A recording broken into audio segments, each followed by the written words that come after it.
Hi, Dave here, and we're starting our series called Relational Vampires, those people who just suck the life right out of you. Now, this first particular week, we've looked at controlling people. And did you know that one of the apostles tried to control Jesus? I mean, it doesn't make sense. He's God in the flesh, and he tries to control his eternal destiny. Jesus came to save the people from their sins, all of us from our sins. And he came to die for those sins as a final sacrifice. He was going to be put on a cross. He was going to die. He was going to be buried for 3 days, raised from the dead. This is all stuff that was prophesied, that Jesus knew what his calling was. And here he is. And he's going to start speaking the calling. And look at what this one disciple does, this controlling person. I'm going to read out of Matthew 16:22. I think that's where we're going to start at. And it says this, actually it's 21.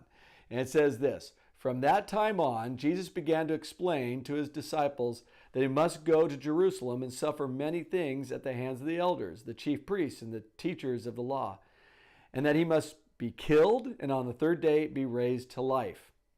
Okay, so that's the first thing. Jesus explains to all the disciples, this is going to happen. Was a bummer probably to all of them. Wait a second, I thought you were going to be this great king that was going to come in and wipe out Rome and do all this stuff.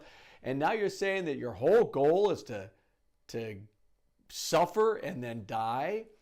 Well, most of them kept their mouths shut, except one. And that one, lo and behold, is Peter. Peter is the one that usually will do that kind of stuff. He's the same guy when he saw Jesus has risen from the dead and he was out in the water. Peter was fishing and he was with other guys. As they're fishing and he sees Jesus on the shore, Peter doesn't row the boat in like everybody else sane people would do. He jumps out of the boat and starts swimming, which I always kind of think of it this way. Peter jumps out, goes, "Oh, Jesus," jumps out, reactionary. And the other guys are rowing by him going, "Yep, that's Peter, all right."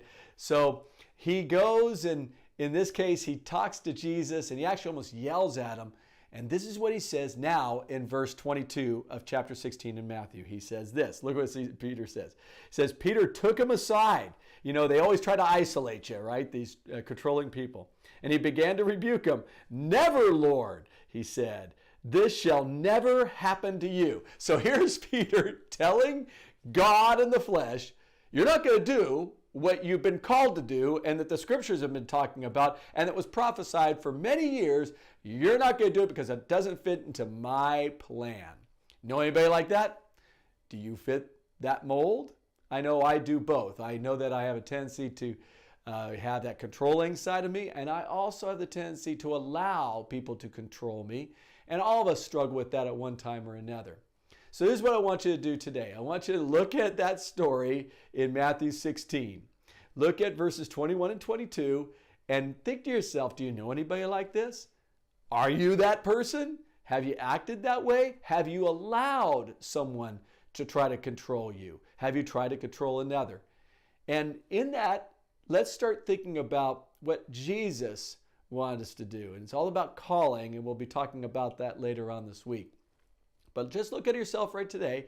Am I that controlling person? Do I know people who are controlling? And how do I love them? Those people who could suck the life out of me, how do I love them anyway, in a healthy way? And we're going to look at that later on. Guys, have a great day.